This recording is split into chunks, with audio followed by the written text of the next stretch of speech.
Interlock education সেন্টারের পক্ষ থেকে সবাইকে স্বাগতম। আজকে আমরা চৌবাচ্চার আর একটা টেকনিক নিয়ে কথা বলবো। সেটা কি, দুইটি পাইপ দিয়ে একটি চৌবাচ্চা আলাদাভাবে যথাক্রমে এক্স ও ওয়াই ঘন্টায় পূর্ণ হয়। তার মানে ধরে নিলাম যে এইটা একটা চৌবাচ্চা, এই চৌবাচ্চার দুইটা পাইপ দিয়ে যখন চৌবাচ্চাটি পূর্ণ হয়, একজনের লাগে এক্স ঘন্টা, একটা পাইপের লাগে ওয়াই ঘন্টা।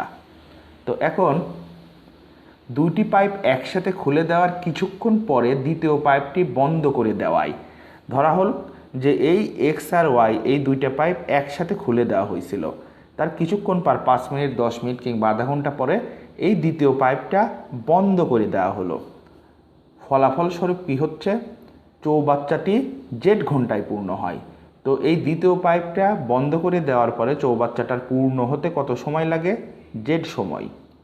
তাহলে দ্বিতীয় পাইপটি বন্ধ করা হয়েছিল কতক্ষণ পরে? তো এখন আমাদের এটা সূত্র হচ্ছে কি, X Y minus Y Z ভাগ এক্স।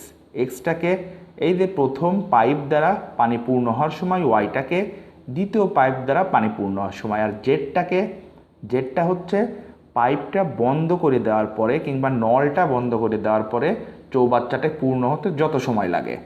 যেরকম একটা উদাহরণ থেকে দেখা যাক, দুইটি পাইপ দ্বারা চৌবাচ্চা যথাক্রমে 57 মিনিট এবং 36 মিনিটে পূর্ণ হয়।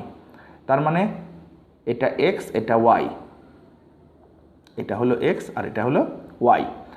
এখন দুইটি পাইপ একসাথে খুলে দেওয়ার কিছুক্ষণ পর দ্বিতীয় পাইপটি বন্ধ করে দেওয়ায় চৌবাচ্চাটি 19 মিনিটে পূর্ণ হয়। তাহলে এই 19 মিনিটটা অবশ্যই জেড। তাহলে এখন যদি প্রশ্ন আসে দ্বিতীয় পাইপটি কখন বন্ধ করা হয়েছিল, তাহলে আমরা সূত্র কি জানি, এক্স ওয়াই, তার মানে 57 গুণন 36, এই যে 57 গুণন 36 বসলো। তারপরে কি ওয়াই জেড, ওয়াই মানে কে 36, 36 আর জেড মানে কে এই যে 19, এই যে দুজনের গুণ আকারে বসলো, ভাগ এক্স। এক্স বলতে কি বলতিছে, এই যে প্রথম নলটা দ্বারা পানি পূর্ণ হওয়ার সময়, তার মানে ভাগ 57। ক্যালকুলেশন করলে কত পাওয়া যাচ্ছে? 24 মিনিট। অর্থাৎ যদি দ্বিতীয় নলটা 24 মিনিট পরে বন্ধ করে দেওয়া হতো, তাহলে চৌবাচ্চাটি পূর্ণ হতে 19 মিনিট সময় লাগতো।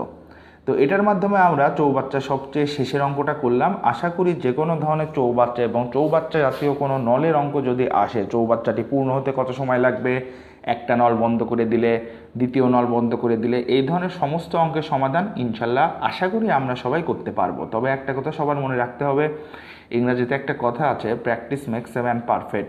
এই নিয়মগুলো যদি কেউ বারবার করে অনুশীলন না করে, তাহলে এই নিয়মগুলো তার কখনোই মনে রাখা সম্ভব না। এই গণিতগুলার এক একটা নিয়ম বুঝে বুঝে আমাদের করতে যদি লাগে 15 দিন, আমরা যদি শুধুমাত্র এই নিয়মটা মুখস্থ করে যদি একটু ভালো মতো প্র্যাকটিস করি, তাহলে আমাদের সেক্ষেত্রে সময় লাগবে 2 দিন, অর্থাৎ 13 দিন বেঁচে যায়। তো দেখা যায় যে একটা পরীক্ষায় অনেকগুলো সাবজেক্ট মিলে পরীক্ষা হয়, তখন দেখা যায় যে এত কিছু মাথায় নেওয়ার সময় থাকে না, বিশেষ করে যারা শর্ট টাইম পড়াশোনা করে।